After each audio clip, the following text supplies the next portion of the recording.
Jale. This is Jelcy, or you can call us Jale. Hello guys, this is Jelcy. and we're going to talk about the four media evolution or media evolution. And the four types of media evolution is number one, Pre-industrial age, pangalawa, industrial age, pangatlo is electronic age, and pangapat, information age. Yes, and syempre, i-explain namin to kung ano nga ba ito, ba't nonchalant ba ito eh? So, i-explain namin no, pero ang twist, with the twist of our arts. Tama na nga. So, ang twist namin dito is mag-ibig kami habang nag-explain kami kasi alam namin na ayun na, tapos na. So, let's start! Go! yung pre-industrial ay nag-start daw siya noong 1760s to 1850s. And yung way of communication nila dito is nagka-carve sila sa cave, sa stone para makapag-communicate sa ibang tao or nakikipag-usap lang sila face to face.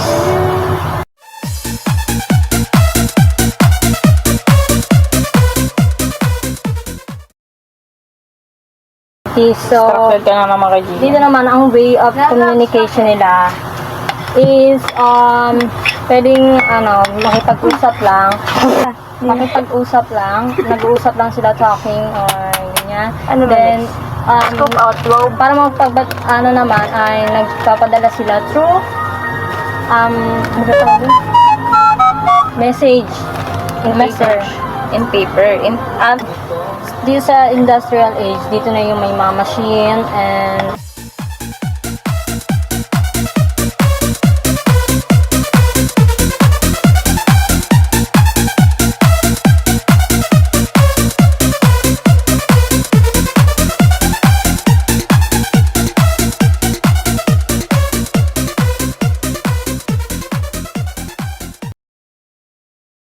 Which is dito no is dito nagsimula na yung mga parang gumagawa sila ng mga electronics or something kinemirit na mga may mga wire.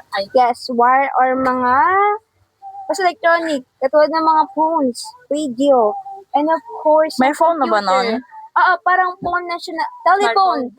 Oo, yung parang meron silang basta telephone, no? Yung Yung pinaka-telephone rotary nga, na- oo. yung Or kaya- ginaganon-ganon. Oo, ginaganon-ganon. Or kaya yung parang meron silang ganito, kunwari ganyan.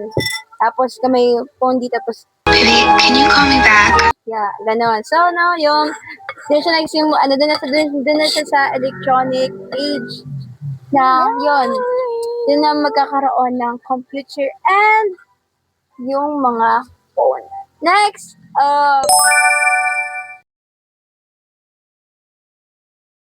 Nagsimula noong 90s, 70s na ginagamit pa rin hanggang ngayon example sa communication, sa business or sa education.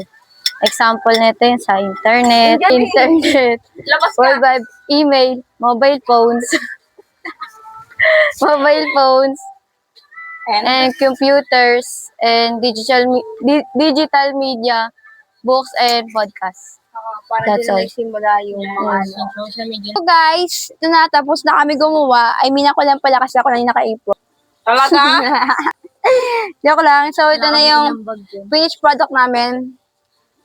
Ay! Oo, So, yan o. Ito is meron, ano ba tawag ito? May cone.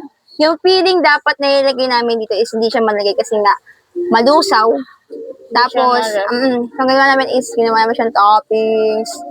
Tapos, yung sa sugar. Pinote namin siya sa sugar, as you can see. Medyo sunog na yung ilalim, pero okay naman siya. And it's so yummy. So, ayun lang, din nagatapos yung aming video. So, guys, sana na-entertain kayo sa aming pag-bake and natuto kayo sa aming 4 types media evolution. And that's all. Bye-bye. Kumukuha ko agad yun. Tinitipan ko lang dito. Mais yan. Oo nga naman. So, hello guys. This is Wala ulit. Magi mong walang pinako. Di ko binao pag-asti na ni... Oy! Ano po naman? Ano isa? Makikita mong walang Ay!